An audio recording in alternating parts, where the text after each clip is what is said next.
Danes v Pomurskem dnevniku. Počitnice v termah. Sprehod psov iz zavetišča. Soočanje predsedniških kandidatov.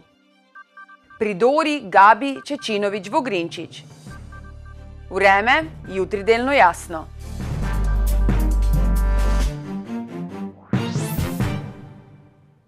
Drage gledalke, cenjeni gledalci, lepo pozdravljeni. Krompirjeve počitnice se približujejo h koncu, a so prinesle obilo priložnosti tako za tiste, ki so se odpravili na počitnice, kot tudi za tiste, ki so ostali doma. Poskrbljeno je bilo za umetniške duše, naravoslovne raziskovalce, energične skakače ter ljubitelji živali, izzivov in zabavnih preizkušenj. Otroci so radi obiskali ustvarjalne delavnice, kjer so si lahko ustvarili maske za noč čarovnic in se ob tem še kaj zanimivega naučili. S pestrim programom pa je bilo poskrbljeno tudi za tiste, ki so se čez praznike odpravili v slovenske terme. Obiskali smo ustvarjalne delavnice in preverili dogajanje v termah, kjer je te dni kar mrgolelo družin. Strašljivi netopirji in buče ali zadnji hip izdelane čarovniške maske. Otroci so z veseljem pokazali, kaj so izdelali na ustvarjalnih delavnicah. Taki netopirčki niso še dokončani, ker še morajo priti na palčko. Potem pa smo delali še take volnene netopirčke, pa različne pajke. Na modelarski delavnici sem izdelal meč, leseni, iz ene kratke palce in ene dolge palce. Številne družine pa so se odpravile v termalna središča. V panonskem delu so hotele povsem zapolnili domači gosti, v velikem porastu so tudi kampiranja. Kampski turizem je v velikem porastu v vsej Evropi, predvsem, bom rekel, za družine, kajti tukaj so ljudje svobodni, niso omejeni z nekimi urniki, z nekimi obroki, ampak si svoj delovni dan na dopustu kreirajo sami in to je idealna zgodba za družine. V termah 3000 so osredotočeni predvsem na vodne in adrenalinske zgodbe. V Pomurskem delu smo predvsem osredotočeni na vodne zgodbe, torej v termah 3000 Moravske Toplice na adrenalinski del, drugje na nek pravljični doživljajski del. Starši potem se razvajajo v naših wellness centrih in pa v bazenih z neko zdravo mineralno vodo. Aktivne počitnice so zelo v trendu, tako da za vsakega nekaj. Destinacijo prodajo le še zgodbe. Najmlajšim zato v času noči čarovnic pripravljajo tudi lov na sladkarije. Pripomoček pa si morajo ustvariti kar sami. Jaz izdelujem tako vrečko, kakor netopir, in bomo imeli za sladkolov. Vreče za sladkolov so pripravljene, manjka le še tema. Pričakovanja otrok so na vrhuncu. Zelo radi se udeležujejo naših kreativnic, pa tudi večerov, ko imamo kakšne družabne igre ali pa gledamo risanke, piškotke jemo, ki smo jih zjutraj spekli. Tako da ja, poleg kopanja, dogodivščin v naši regiji je sigurno to neka dodana vrednost, ko se radi vračajo k nami skupaj starši. Krompirjeve počitnice tako spletajo številna nova, včasih tudi zabavno grozljiva prijateljstva.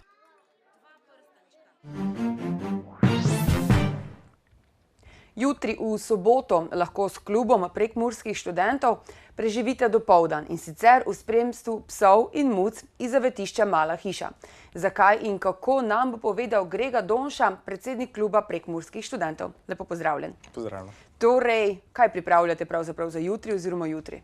Za jutri pripravljamo sprehod psov iz zavetišča Mala hiša v Lukačevcih. Začelo se bo ob 9 in približno med 9 in 12 uro lahko obiskovalci pridejo in popeljejo tamkajšnje prebivalce na kratek sprehod, ter čaka jih tudi skromna pogostitev. Torej, glede na to, da je organizator tega dogodka klub prekmurskih študentov, pa ni ta sprehod omejen samo na študente. Lahko se udeleži, kdo se lahko udeleži? Tako je, ja. Sprehoda se lahko udeleži kdorkoli hoče, kdo ima rad živali in bi rad tudi tem štirinožnim varovancem zavetišča pač omogočil en lep dopoldan. Mogoče je zanimiva ideja, ki je, ne vem, lani pa tudi tako med ljudmi doživela velik odziv oziroma pozitiven odziv. Odkje pa pravzaprav ideja? Ja, ideja je pravzaprav padla lani na delovnem vikendu, ko smo premišljavali, da delamo že recimo projekte v domu za ostarele, pa potem tudi v VDC centru. In potem je prišla tu ideja, da bi lahko naredili kaj podobnega z živalmi. In potem smo lani prvič izvedli sprehod psov zavetišče in je bil res velik boom. Smo bili nad udeležbo kar presenečeni. Letos pa je povpraševanje še večje in smo zato toliko bolj presenečeni, tako da Upamo, da bomo izpeljali dobro, pa mogoče potem za naprej, mogoče tudi že letos ali pa drugo leto izpeljali spet kaj podobnega, mogoče to nekaj podobnega poskušali izpeljati večkrat letno. Postane neka tradicija. Tako je.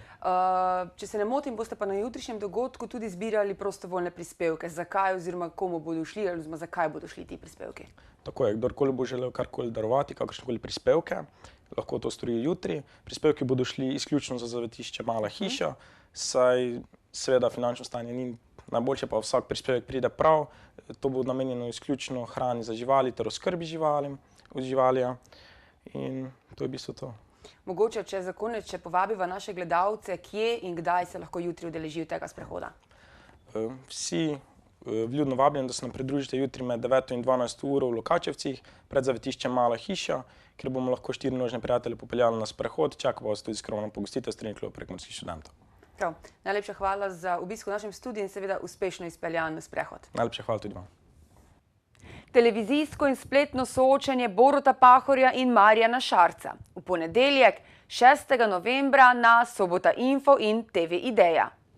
V prvem krogu predsedniških volitev, ki so bile 22. oktobra, ni nobenemu od kandidatov uspelo zbrati več kot 50% glasov, potrebnih za zmago. Kljub temu sta najprepričljivejša bila Borut Pahor s 47,10% in Marjan Šarec s 24,93% glasov, ki se bosta tako v drugem krogu 12. novembra pomerila za predsedniški stolček. Še predtem pa se bosta v ponedeljek soočala v Murski Soboti. V soočenju boste lahko sodelovali tudi vi, in sicer tako, da boste na Facebook straneh televizije Ideja in Sobota Info v komentar pod prenos, ki bo potekal živo, zastavili vprašanje. Soočenje na Sobota Info, Maribor Info in Ptuj Info v živo v ponedeljek ob 12.30 ter posnetek soočenja na TV Ideja v ponedeljek ob 18.30, 20.15 in 22.15. Psihologinja, profesorica, raziskovalka, družinska terapevtka in človek z velikim socialnim čutom za otroke. Sobočanka Gabi Čačinović-Vogrinčič v tokratni vdaji Dora nedeljski pogovori. V hiši v Ljubljani, kjer z možem gimnazijskim sošolcem Gezo Vogrinčičem živita že pol stoletja, je pogovorni jezik obvezno prekmurščina. Ostala sem Prekmurka, energično pove dr. Gabi Čačinović-Vogrinčič. Poročila sta se še kot absolventa, takoj po diplomi na psihologiji Filozofske fakultete v Ljubljani, se zaposli na takratni višji šoli za socialno delo, danes fakulteti. In ostane tam do danes, čeprav bi lahko že zdavnaj odšla v pokoj. Uživam v delu, na šoli sem dobrodošla. Dokler bom zmogla, ostajam. Zavrača očitke, da bi morala mesto prepustiti mlajšim. Vprašana za mnenje o peripetijah s koroškima dečkoma, pove: skrbno sem pregledala spis, bila sem na Koroškem in povem vam, da so na tamkajšnjem centru za socialno skrbstvo ravnali povsem prav. Ko pa se vmeša politikanstvo, postanejo otroci in stari starši zadnja skrb. O svoji in dveh sester mladosti v družini enega najbolj uspešnih jugoslovanskih diplomatov, Rudija Čačinovića, o življenju v Budimpešti, Bonu, Zürichu, Madridu, študiju skrbi za socialno državo in številnih drugih zanimivih temah je pripovedovala sogovornica. Velja prisluhniti. Kot vsak petek smo tudi danes za vas pripravili izbor prostih delovnih mest. Preverite, mogoče pa katero čaka ravno vas. Ste pripravljeni na organizacijo ter vodenje dela v javnem zavodu za turizem, kulturo in šport občine Ormož? Direktorski stolček morda čaka prav na vas. Če vam je bolj povšeči izvajanje mikrobioloških preiskav, očitavanje rezultatov in reševanje strokovnih problemov, je tu pripravniško mesto analitika v laboratorijski medicini. Ponuja se seveda tudi zaposlitev v turizmu. V hotelu Butik lahko z osnovnim znanjem priprave hrane poskrbite za zajtrk in udobje gostov. Okrepitve iščejo še v splošni bolnišnici Murska Sobota, kjer bodo svoji ekipi dodali diplomirano medicinsko sestro v urgentni dejavnosti. V podjetju Medwise pa medtem v Ljubljano vabijo motiviranega kreativca, veščega žičnih modelov in oblikovanja spletnih mest, ki se bo lotil načrtovanja projektov od začetka do konca. Na spletnem portalu sobotainfo.com pa o tem, da si odgovorni želijo, da bi Kamenšnica postala nov regijski magnet doživetij in vsebin. Več preberite na sobotainfo.com. Mi pa si poglejmo še kratke novice.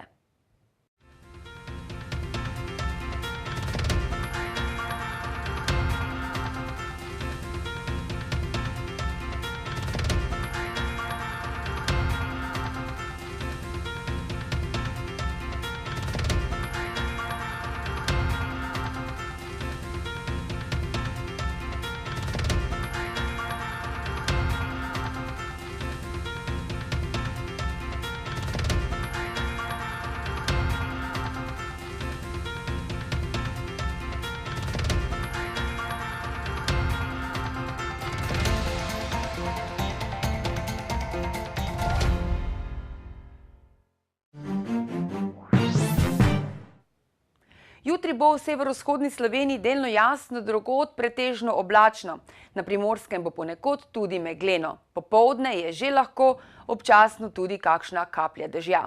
Kakšno vreme nas čaka v prihodnjih dneh, pa v vremenski napovedi.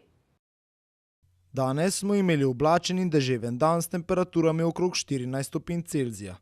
Opoldne ste v Radencih in Murski Soboti namerili 10 stopinj, v Krajinskem parku Goričko 12 ter v Lendavi stopinjo več. Jutri bo v severovzhodni Sloveniji delno jasno, drugod pretežno oblačno. Na Primorskem bo ponekod tudi megleno, popoldne že lahko občasno rahlo dežuje. Čez dan bo zapihal jugozahodni veter. Najnižje jutranje temperature v vzhodni Sloveniji se bodo v Murski Soboti in Mariboru gibale le okrog 2 stopinji nad ničlo, dnevne pa se bodo povzpele do 14. V nedeljo bo v zahodni Sloveniji občasno deževalo, drugod bo še suho, predvsem v vzhodni Sloveniji bo še delno jasno. Krepil se bo jugozahodni veter ob morju jugo. V noči na ponedeljek se bo dež okrepil in se do jutra razširil nad vso državo. Zapihal bo severovzhodni veter, na Primorskem burja. V ponedeljek kaže na oblačno in deževno vreme, hladneje bo. Temperature v naših krajih se bodo dopoldan gibale okrog 6 stopinj, dnevne pa med 9 in 16 stopinjami Celzija. Toliko smo vam pripravili za danes. Več vsebin najdete na naši spletni strani. Nasvidenje do jutri.